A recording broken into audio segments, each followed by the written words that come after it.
America's collective student loan debt now stands at more than $1.5 trillion. For some perspective, that's more than the entire GDP of Spain or Sweden or any of the 54 countries in Africa. Apart from mortgages, student loans are the biggest source of personal debt in this country, more than car loans and credit card bills. That's a staggering amount of debt. It's enough to distort and cripple the U.S. economy. It's enough to stunt the life prospects of an entire generation of young people. If you're wondering why the majority of Americans under 30 say they prefer socialism, debt is a major reason. Student loans are killing them, and they never go away. Thanks to extensive lobbying efforts here in Washington, student loans, unlike other forms of debt, cannot be erased by bankruptcy. Economist Lenora Hawkins came on the show recently and explained the consequences of that. These guys start to default.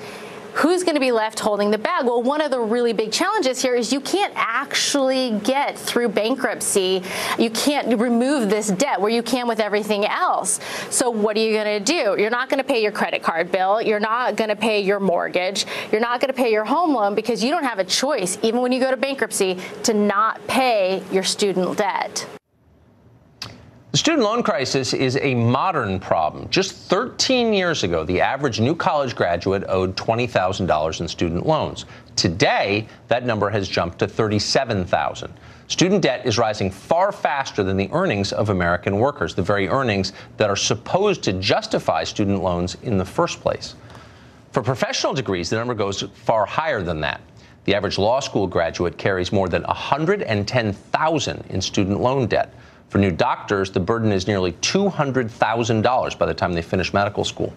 Overall, 2 million Americans owe more than $100 grand in student loans. Imagine starting life that far behind. Many of the people paying off college loan debt never even earned a degree. They tried to improve their lives by attending college. They wound up poorer and in bondage. And not just a few of them, millions and millions of them. What are the effects of this?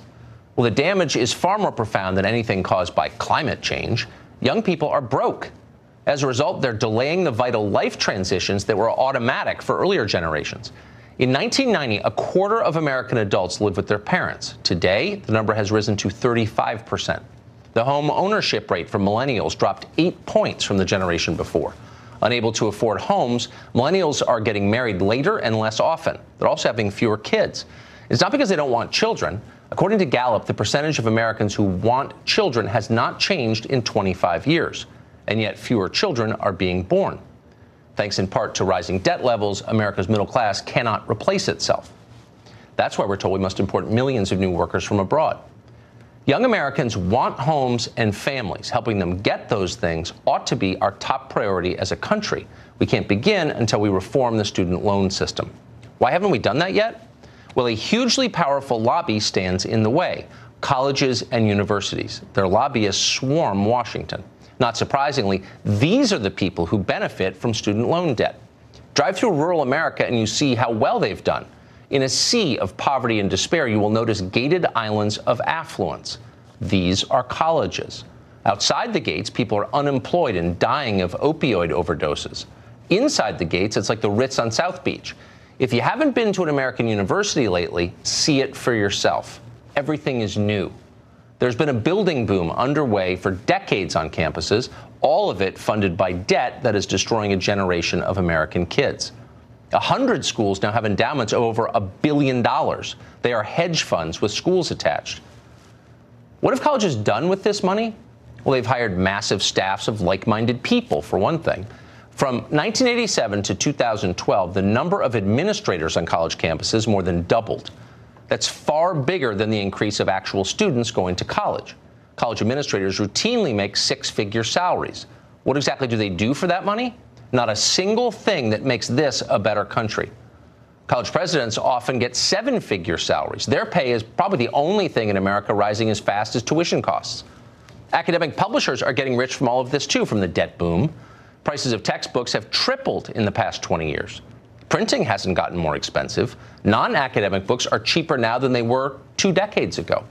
But students are a captive market, and they are being exploited ruthlessly. Nobody says a word about it. So to sum up, young people in this country get poorer every year. College administrators, probably the least impressive group in the country, are getting richer at their expense. It's not a law of the universe that this has to happen. It's a product of policy and of the incentives our society has created over time. Right now, the federal government allows young people to take out an almost unlimited amount in student loans. Colleges know this, of course, and they hike their tuition to capture as much of that money as they can. Young people have little choice but to go along with it. Colleges control access to the credentials that we're all convinced are necessary, mandatory, to achieve success in the modern economy. It's a racket. These are the gatekeepers of modern society, and they're ripping off every kid who passes through those gates. What's the solution? Well, here's one. Have colleges co-sign the loans. And why shouldn't they? If you and I enter into a partnership in business and we succeed, we share the rewards. But we also share the risk. If we fail, we're both on the hook for that. That's how honest arrangements work. College loans don't work that way. Colleges get rich no matter what happens to the kids. Kids are on their own. If students get a degree and a decent job and repay their loans, that's great. But if they drop out of college or their degrees turn out to be worthless, as so many are, and they can't repay what they have borrowed, so what? The college doesn't care. They've got no stake in the outcome. Colleges get all of the benefit and none of the risk. That is the definition of a scam. It's amazing it could even be legal. It should not be legal. Maybe Congress could take 20 minutes from the Russia hoax and posturing about climate change and fix one of the actual problems, one of the biggest problems this country faces. Pass a law forcing colleges to share the liability on defaulted student loans. What would be the argument against that? That colleges can't afford it?